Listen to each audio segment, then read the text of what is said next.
Everyone in Silver Creek mocked Bryce Dalton, the silent giant they refused to understand.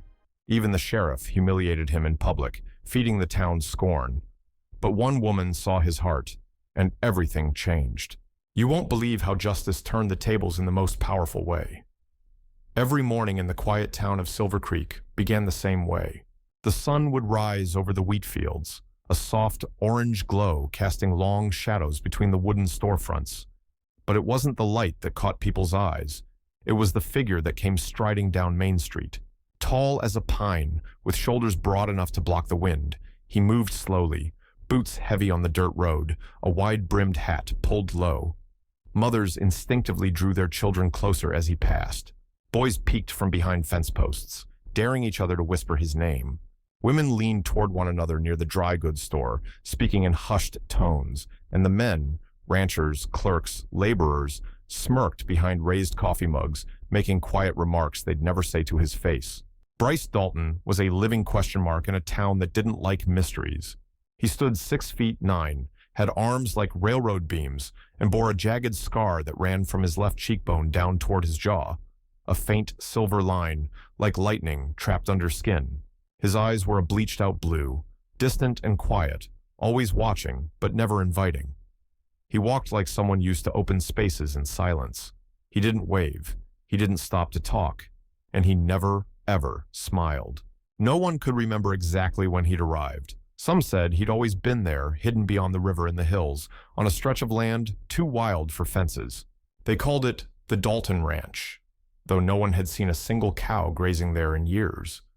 Just wind, dust, and an old cabin that looked like it grew from the earth itself. Rumors filled the gaps. No one dared ask him to explain. Some said he was raised by outlaws. Others claimed he was part Comanche. A few swore he was a war hero gone mute from grief.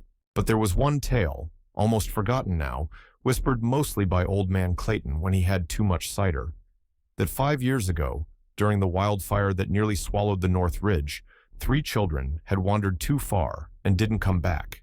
When hope was gone and smoke hung thick like a second sky, it was Bryce who walked out of the flames with all 3 in his arms, clothes scorched, face blistered, silent as always.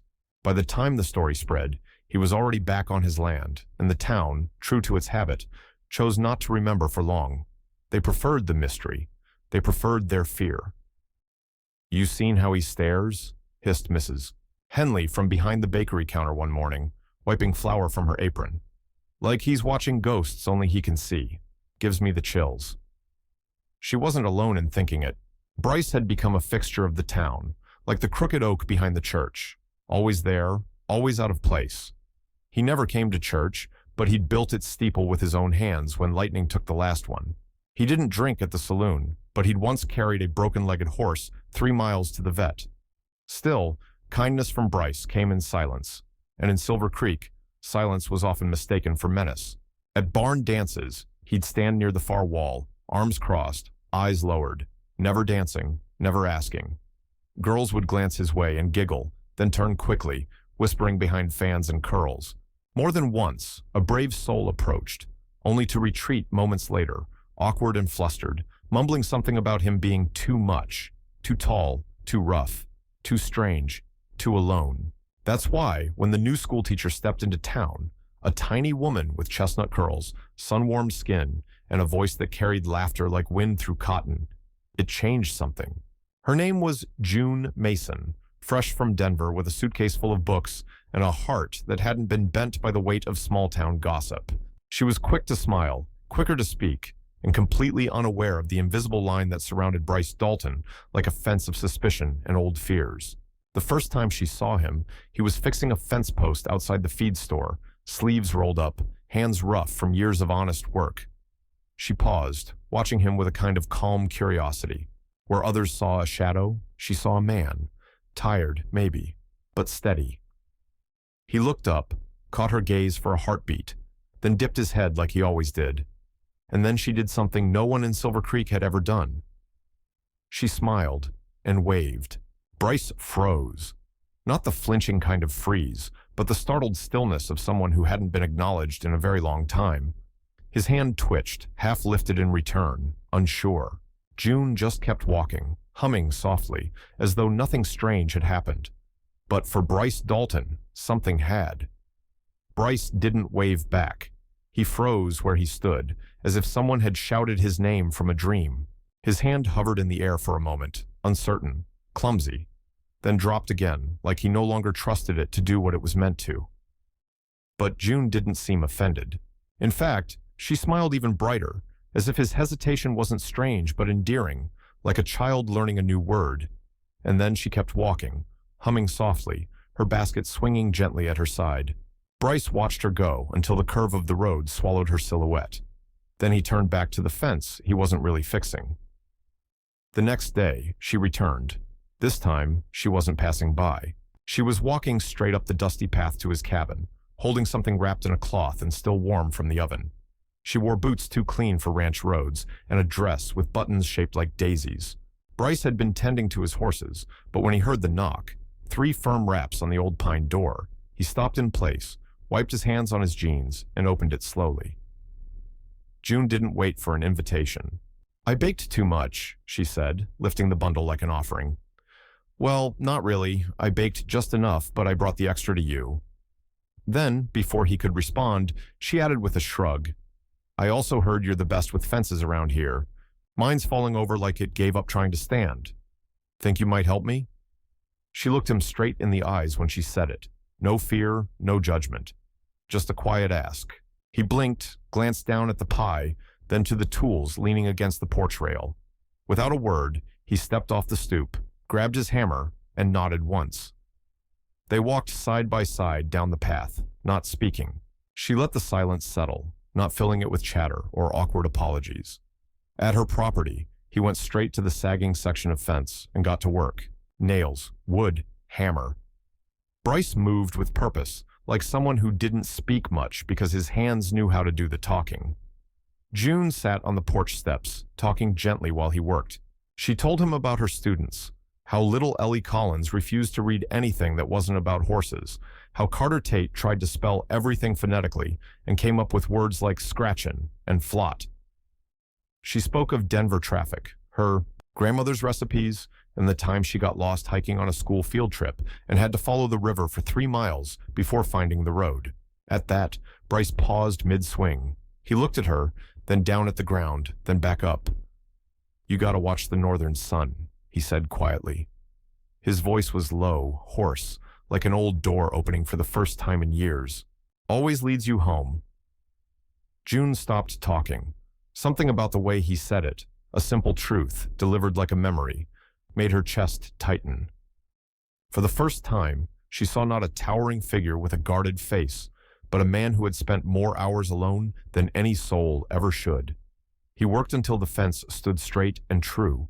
Then, without expecting payment or praise, he tipped his hat and turned to go. But that wasn't the last time. Over the next weeks, stories began surfacing. Small, quiet ones, whispered by children in the schoolyard and by townsfolk in the diner, like pebbles falling into a still pond. Ellie Collins came to class holding a wooden horse, hand-carved and smooth, with her initials etched into the belly. She said it was from The Man in the Hills. Carter had a wooden spelling board shaped like a mountain range. When June asked where he got it, he just grinned and said, "He left it on our porch." Didn't say nothing. Old Mr. Clayton, whose roof had half collapsed after the last spring storm, told June over coffee that Bryce had repaired it without being asked. "Just showed up with lumber and nails," Clayton muttered. "Didn't even knock. I was still asleep when he started, heard the hammering, and thought it was thunder." June began to understand something the town had missed. Bryce wasn't silent because he had nothing to say. He was silent because he'd been left unheard for too long. At night, she wrote about him in a leather journal she kept on her windowsill. The first entries were cautious, descriptions of a tall man with quiet eyes and hands that shaped wood like it had grown for him alone. But soon, her words turned warmer. She wrote of kindness wrapped in calluses, of loneliness worn like a coat. Her ink told of his slow nods, the way he listened with his whole body, and how he seemed to understand sorrow without needing to speak it. And before she knew it, her pages held not just curiosity or compassion, but something deeper, something dangerously close to admiration. It began with whispers, first playful, then uneasy. The kind that curled through the narrow streets of Silver Creek like autumn wind, soft and biting all at once. The townsfolk noticed the way June Mason's steps slowed whenever she passed the trail toward Bryce Dalton's ranch. They saw the fresh daisies that appeared near his porch, the way she laughed louder when he was near, even if he never said much. And when she touched his arm in the general store, just lightly, like it was the most natural thing in the world, someone behind the counter muttered under their breath, "Is she falling for that giant?" No one dared say it too loud. No one wanted to be the first to call it what it was. But the question hung in the air like wood smoke. Then came the Harvest Festival. It was the biggest event of the season, a town tradition older than any fence still standing. Lanterns strung between the cottonwoods, pies cooling on tables, fiddles warming up behind the hay bales. The whole town gathered under the stars, dressed in their Sunday best, pretending the winter ahead wasn't creeping just beyond the hills. Bryce arrived late. He stood on the edge of the crowd near the fire pit, hat low over his eyes, boots dusted with trail gravel. People parted around him like he was a tree they didn't know how to walk past. Some nodded politely. Others simply looked away. June found him there. She wasn't wearing anything fancy, just a soft blue dress and worn boots, but her eyes sparkled, like someone who still believed in warm endings. "Dance with me," she said, her voice light and steady. The musicians faltered. Conversations dulled into murmurs. It was as if the whole town inhaled and forgot how to exhale. Bryce didn't answer right away. His hand hovered at his side. Then, slowly, like a leaf turning in the wind, he reached out.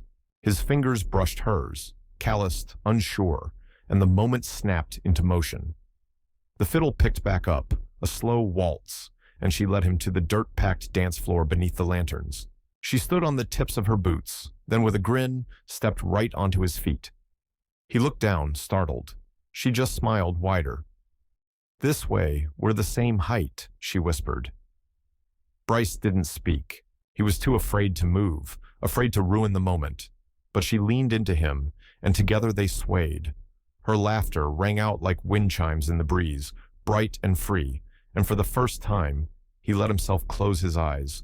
Not completely, but enough. They turned slowly in the golden light, her dress brushing his jeans, his hands trembling at her waist. The whole town stared, speechless. Then a voice cut through the music like a blade. "Careful, June," Sheriff Mathers called out with a chuckle, standing near the cider barrel. "He might crush you by accident." The words hung heavy in the air. The musicians fumbled. Someone coughed. June's body stiffened. Bryce dropped her hand, like it had burned him. Without a word, he stepped back. His jaw clenched, eyes lowered. Then he turned and walked away, boots grinding into the dust. By the time June pushed through the crowd, he was already gone. 2 days passed. He didn't return to town. His horses grazed untended, his tools untouched. June waited, then worried, then saddled her mare and rode. She checked every trail leading north, asked the ranchers at the ridge, rode the river bend twice. She barely slept, ate only when she remembered to. On the 5th day, she camped by an old pine tree and woke to the sound of water. Following it, she reached a forest lake, still dark, edged with moss and memory. There, nestled against a crumbling stone chimney, stood a cabin without a roof, and beside it, motionless, sat Bryce. He was hunched over, staring into the water. His shirt hung loose from his frame, sleeves rolled past his elbows, and his hat lay in the grass like he'd given up needing it. June dismounted quietly. "You always disappear when someone starts to care about you," she said. He didn't turn. The wind stirred the leaves above them. "I was fine before," he murmured. "Didn't need anyone. Didn't risk anything." June stepped closer, boots brushing damp earth. "Why?" He drew a breath like it hurt. "Because the last person who loved me died," he said. "My mother. I was a boy. 1 minute she was laughing, hanging wash. The next, gone. After that, every time someone got close, they either left or fate took them. I figured if I stayed alone, nothing could be taken from me." He finally looked at her. His eyes weren't cold. They were terrified. "I don't want you to vanish." Her heart cracked wide open. "Then stop running," she said, voice barely above a whisper. Because I'm not going anywhere." They came back to Silver Creek together, side by side, like the wind had changed direction and brought something new with it. Bryce Dalton, the silent giant, no longer walked alone through town with his head lowered and steps slow. June Mason rode beside him, posture proud, smile warm, and her presence was not just accepted, it was a quiet declaration that something had shifted. The town still stared, of course, but now the whispers that followed them were softer, tinged more with curiosity than mockery. No one said anything cruel, not anymore.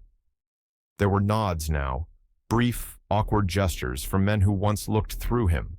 Women offered June muffins wrapped in napkins, as if to apologize for every sidelong glance. Even the sheriff, red-faced and stiff-backed, walked up to Bryce one morning outside the feed store, tipped his hat and muttered, "Didn't mean nothing by it, was out of line." Bryce didn't say a word, just nodded once, firm and quiet. That was enough. At the schoolhouse, children whispered stories about Mr. Dalton. Some still called him the Mountain Man, but now the name carried a tone of wonder. Every Saturday, Bryce sat on a fallen log near the edge of town, surrounded by wide-eyed kids clutching wooden toys he had carved for them. Horses, birds, even a tiny schoolhouse complete with desks. They gathered around as he read from well-worn books with slow, careful words. His voice wasn't polished, but it was steady, and the children listened like the pages were being spun out of air just for them. June sat nearby, sometimes with a hand on her knee, sometimes just watching him with that same light in her eyes that had never dimmed. Then one day, he started building. Not a cabin hidden in the trees, not a shelter for solitude. A house. Right at the edge of town, where the creek curved around the cottonwoods, Bryce began laying down cedar planks and stone. People drove their wagons by slowly, pretending not to stare. He worked with focus and care, sanding each beam until it gleamed in the sun. June helped where she could, holding nails, sketching window panes on scraps of paper, humming tunes that kept rhythm with his hammer. It wasn't said aloud, but everyone knew this house wasn't just his. It was theirs. And then, one golden evening, the town square filled with laughter and clatter as vendors packed up from the weekly market. June was there, chatting with Mrs. Henley about apple preserves, when a hush began to ripple outward from the center of the square. She turned and saw Bryce. He was standing in the middle of the brickwork, palms damp, chest rising and falling like he'd just run uphill. In his hand was a small wooden box. People stopped in their tracks. Some instinctively stepped back, giving the moment space. Bryce walked to her slowly. June's eyes widened, lips parting slightly, heart stuttering in her chest. He didn't speak at first, just looked at her, the way only he could, with a quiet weight that made the world seem still. Then he dropped to one knee. Gasps fluttered through the crowd like birds taking flight. He opened the box, revealing a ring unlike any other. The band was simple, but the setting held a carved engraving of a cottonwood leaf. Delicate, detailed, hand-shaped with patience and purpose. June's hands flew to her mouth. Tears gathered before she could even breathe. And before he had a chance to say the words, before any formal question left his lips, she whispered one word through the tears. "Yes." The square fell silent, not out of confusion, but reverence. And when Bryce stood, hands trembling as he slid the ring onto her finger, no one laughed. Not the boys who used to snicker from porches, not the women who once whispered by windows, not the sheriff. No one.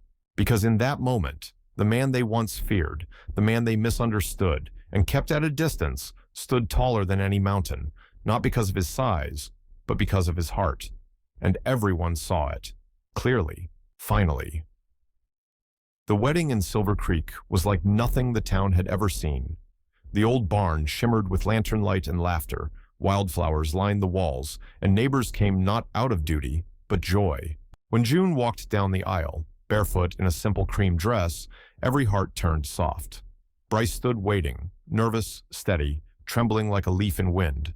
He took her hands and whispered, "You are my home when the world falls apart." Silence followed. Then Mrs. Henley stood and clapped. One by one, others joined, men, women, children, until the barn echoed with applause and tears. The man they once feared now stood cherished, seen, loved. That night, under the stars, June wrote in her journal, "He's not just a cowboy, he's the heart of these hills, and I'm the lucky guest." She fell asleep on his chest, safe, and from then on, no one in town mocked him again. They spoke of him with pride. "That's Bryce Dalton, tallest in town, and the gentlest."